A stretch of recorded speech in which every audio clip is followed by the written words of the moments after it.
need you to back up. Yeah. I'ma need you to back up. Spilling the tea, stirring the cup. I'ma need you to back up. I'ma need you to back up. Hey guys, it's Coach Vic coming at you for episode 2 with our collaboration that we've done with Fitness Island.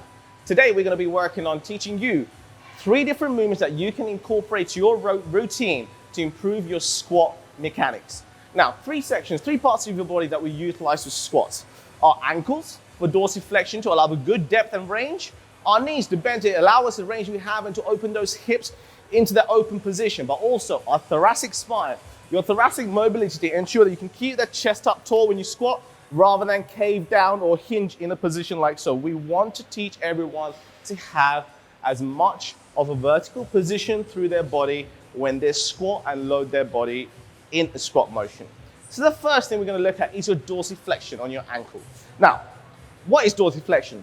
Now, when you point your foot forwards like so, that's called plantar flexion. When we pull our toes in towards our knee, now that's called dorsiflexion. So if you think about me squatting, I'm using dorsiflexion to allow your knees to go over your toes. Now, some of you may have heard the myth that some people say out there is to not allow your knees to go over your toes. Bullshit. Do it, right? Utilize it.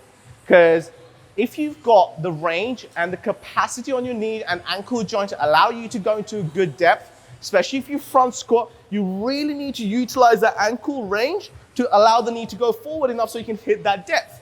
So to improve ankle mobility, I'm gonna show you a real simple way of how to do so. Right guys, so how to improve your dorsiflexion. So the simple movement I'm gonna show you, you're gonna need 2 things for this. You're gonna need a band, a good resistant loop band that you can lock onto something behind you, and you're gonna need a kettlebell or a dumbbell, a load that you can utilize.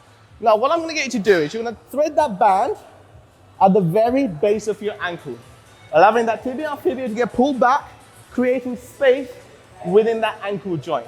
More capacity is allowed then. Go down onto your knees.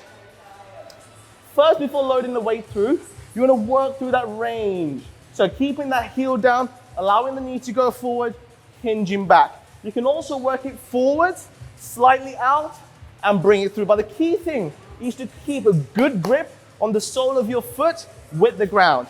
Now, once you warmed up the positioning with just the band, you can start to utilize some load.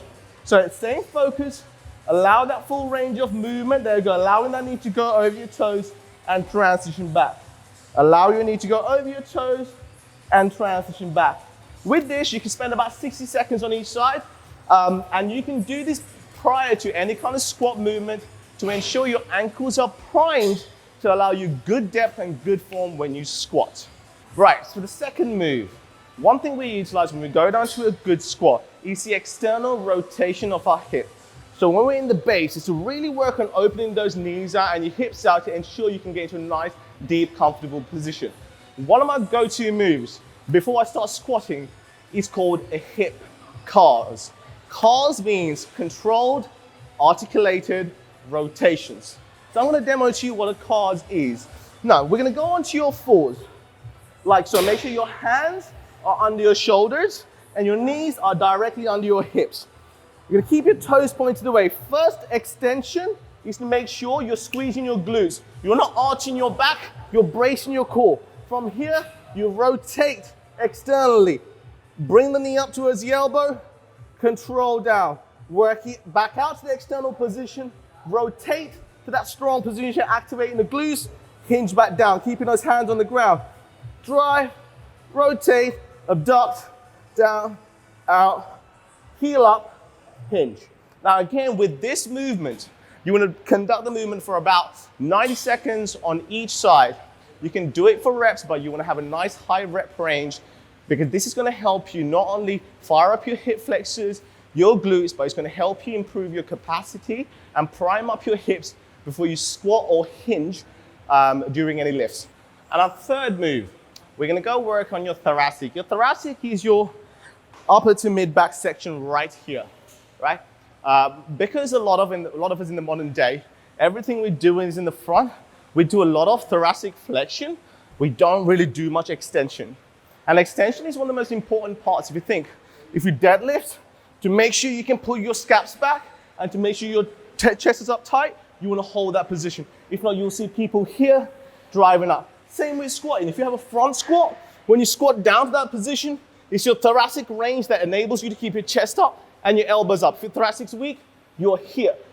So to enable that range, I'm gonna show you a simple drill that you can use at the start of your workout to prime that thoracic. You're gonna need a foam roller for this.